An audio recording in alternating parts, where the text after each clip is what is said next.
ഇനി നമുക്ക് എന്തുകൊണ്ട് ഈ വില വർധന നമ്മൾ ഈ വെളിച്ചെണ്ണ വില കൂടുന്നു, തേങ്ങയ്ക്ക് വില കൂടുന്നു പറഞ്ഞാൽ അതിൻ്റെ പ്രധാനപ്പെട്ട കാരണം ഉൽപ്പാദനം കുറഞ്ഞാണ്. ആ ഉൽപ്പാദനം കുറയാനുണ്ടായ കാരണത്തെക്കുറിച്ചുകൂടി പറയാം. ഏറ്റവും പ്രധാനം അതിൽ കാലാവസ്ഥാ വ്യതിയാനം തന്നെയാണ്. കാലാവസ്ഥാ വ്യതിയാനത്തെക്കുറിച്ച് എല്ലാവരും ആഗോളതലത്തിൽ സംസാരിച്ചുകൊണ്ടിരിക്കാറുണ്ട്. പക്ഷേ അത് കേരളത്തിൽ ബാധിക്കുന്നതിന് ഏറ്റവും പ്രധാനപ്പെട്ട ഉദാഹരണം നമ്മുടെ മുന്നിലേക്ക് നിൽക്കുകയാണ്. കാലാവസ്ഥാ വ്യതിയാനം തന്നെയാണ് ഏറ്റവും പ്രധാനപ്പെട്ട പ്രശ്നം. അത് കേരളത്തിൽ മാത്രമല്ല തമിഴ്നാട്ടിലും ഒക്കെ ഉൽപ്പാദനത്തെ കാര്യമായ തോതിൽ ഇത് ബാധിച്ചിട്ടുണ്ട് എന്നാണ്.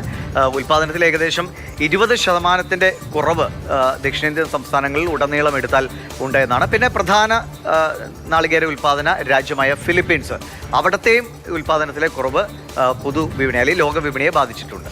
അതോടൊപ്പം തന്നെ കാറ്റുവീഴ്ച വലിയൊരു പ്രതിസന്ധിയാണ്. വെള്ളീച്ചയുടെ ആക്രമണം, അങ്ങനെ അതുകൊണ്ട് തന്നെ ഉൽപ്പാദനം വലിയ രീതിയിൽ കുറയുന്നുണ്ട്. ഇത് രണ്ടും വലിയൊരു പ്രതിസന്ധിയാണ് കേര കർഷകരെ സംബന്ധിച്ച്. പിന്നെ സൗന്ദര്യവർദ്ധക വസ്തുക്കളുടെ ഉൽപ്പാദനമൊക്കെ കൂടി, അതിന് എണ്ണ ഒരു വളരെ പ്രധാനപ്പെട്ട ഒരു ഘടകമാണ്. അതുകൊണ്ട് ആ നിലയിലേക്ക് വലിയ വില കൊടുത്ത് അങ്ങോട്ടേക്ക് പോകുന്നുണ്ട്. അപ്പോൾ സ്വാഭാവികമായിട്ടും അത് മറ്റ് വിപണിയിൽ വെളിച്ചെണ്ണ എത്തുന്നതിനെ ബാധിക്കുകയും ചെയ്യും. ജൈവ ഇന്ധന മേഖലയിൽ കൂടി ഇതിന്റെ ഉപയോഗം വരുന്നത് സ്വാഭാവികമായിട്ട് ഇനിയും വില വർദ്ധിക്കാനുള്ള സാഹചര്യം ഉണ്ടാകും. അതോടൊപ്പം തന്നെ മൂല്യവർദ്ധിത ഉൽപ്പന്നങ്ങൾക്കും പ്രിയമേറിയിട്ടുണ്ട്. വെളിച്ചെണ്ണ ഉപയോഗിച്ചുള്ള മറ്റ് വസ്തുക്കൾ ഉണ്ടാക്കുന്നുണ്ട്. അപ്പോൾ ആ രീതിയിൽ ഉൽപ്പാദനം കുറയുന്ന ഒരു ഭാഗത്ത്, അതോടൊപ്പം തന്നെ ഉൽപ്പാദിപ്പിക്കുന്ന വെളിച്ചെണ്ണ മറ്റ് കാര്യങ്ങൾക്ക് കൂടി ഉപയോഗിക്കപ്പെടുകയാണ്. പിന്നെ പ്രധാനമായിട്ടും കേരളവും അല്ലെങ്കിൽ ഇന്ത്യയൊക്കെയാണ് ഈ വെളിച്ചെണ്ണ കൂടുതലായിട്ട് ഇത്ര ഉപയോഗിച്ചിരുന്നത്. ഇപ്പോൾ അമേരിക്കയിലും യൂറോപ്പിലും ഒക്കെ ഉള്ളവർക്ക് കൂടി വെളിച്ചെണ്ണ കുറച്ച് പ്രിയമേറിയതോടുകൂടി വലിയ കാശ് കിട്ടുന്നുണ്ട്. അങ്ങോട്ടേക്കുള്ള കയറ്റുമതി കൂടിയിട്ടുണ്ട്. ഒരു സമയത്ത് മണ്ടരി ആയിരുന്നെങ്കിൽ ഇപ്പോൾ വെള്ളീച്ച ആക്രമണം, അങ്ങനെ പലവിധ പ്രതിസന്ധി ഉണ്ട്. എന്തായാലും അനുഭവിക്കുന്നത് സാധാരണ വീട്ടിൽ അല്ലേ ഇത്തിരി